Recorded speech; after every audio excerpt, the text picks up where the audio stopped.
Hello good morning everyone. आज का जो हमारा टॉपिक्स है वो injection moulding machine operational sequence के ऊपर है। जैसे हमने पीछे बताया था कि इंजेक्शन मोल्डिंग मशीन क्या होता है और उसके कौन कौन से पार्ट होते हैं, क्या फंक्शन होता है उनका। तो हम इस वीडियो में ये सीखेंगे कि इंजेक्शन मोल्डिंग के ऑपरेशन सीक्वेंस कौन कौन से होते हैं और वो कैसे काम करता है। तो चलिए देखते हैं। फ्रेंड्स, एक्चुअली क्या होता है कि जो इंजेक्शन मोल्डिंग मशीन है एक साइकिल प्रोसेस होता है, यानी कि एक पार्ट को कंप्लीट होने के लिए एक साइकिल कंप्लीट होता है, उसके बाद से वो एक पार्ट कंप्लीट होता है। तो जो एक साइकिल कंप्लीट होती है उसको हम एक साइकिल टाइम भी कहते हैं।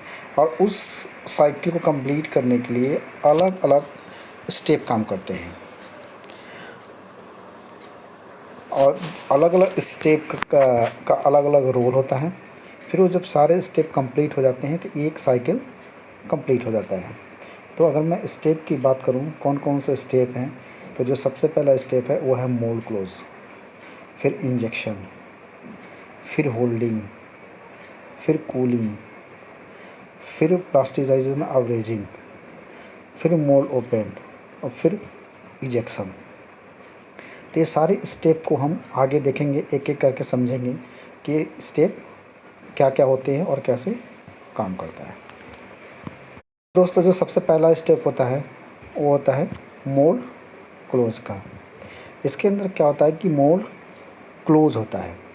तो मोल्ड क्लोज करने के लिए हम स्पेसिफिक प्रेशर स्पीड डिफाइन करते हैं, उतने प्रेशर स्पीड पे मोल्ड क्लोज होता है। जैसा कि आप फिगर में देख रहे हैं कि जो एरो बना हुआ है बीच में मोल्ड है और मोल्ड आगे की तरफ क्लोज हो रहा है। जो दूसरा स्टेप है वो है इंजेक्शन।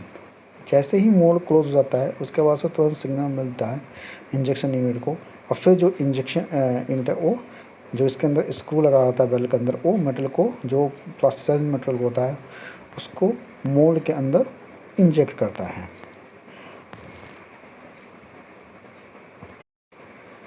और जैसे ही मेटल इंजेक्ट हो जाता है उसके बाद से तुरंत होल्डिंग का फेस चालू हो जाता है। इसमें क्या होता है, मेटल स्क्रू जो आगे की तरफ हमेशा फोर्स लगा कर रखता है कि मटेरियल जो इंजेक्ट हुआ है वो बैक ना आए। उसके बाद से है कूलिंग टाइम। दोस्तों, एक कूलिंग टाइम एक बहुत ही इंपॉर्टेंट रोल है इंजेक्शन मोल्डिंग के अंदर। जब इंजेक्शन हो जाता है, होल्डिंग हो जाता है, उसके बाद से कूलिंग का फेज चालू हो जाता है। और इसमें क्या होता है कि बेसिकली जो पार्ट होता है वो ठंडा होता है। मोड के अंदर हम कूलिंग लगा रहते हैं, नॉर्मल पानी लगाते हैं और एमटीसी भी लगाते हैं। जैसे मेटल की रिक्वायरमेंट रहती है उस रिक्वायरमेंट के हिसाब से हम इसको यूज़ करते हैं। और फिर जब पार्ट ठंडा हो जाता है पूरी, जितना अगर सपोज दैट हमने 10 सेकंड या 20 सेकंड जो टाइम सेट किया है, उसके बाद से जब पार्ट ठंडा हो जाता है तो फिर हम उतने टाइम के बाद मोल्ड ओपन होता है और फिर उसके बाद से पार्ट निकालते हैं। उसके बाद स्टेप है प्लास्टिसाइजेशन ऑफ रेजिन। दोस्तों, ये प्लास्टिसाइजेशन ऑफ रेजिन ये क्या है कि जो कूलिंग टाइम है उसके साथ ही चलता है। और इसमें क्या होता है कि नेक्स्ट साइकिल के लिए, नेक्स्ट शॉट के लिए क्या होता है कि स्क्रू अपना मटेरियल रेडी कर लेता है। उसके बाद से आता है हमारा मोल्ड ओपन। उसके बाद से क्या होता है कि मोल्ड ओपन होता है। जैसे ही आपका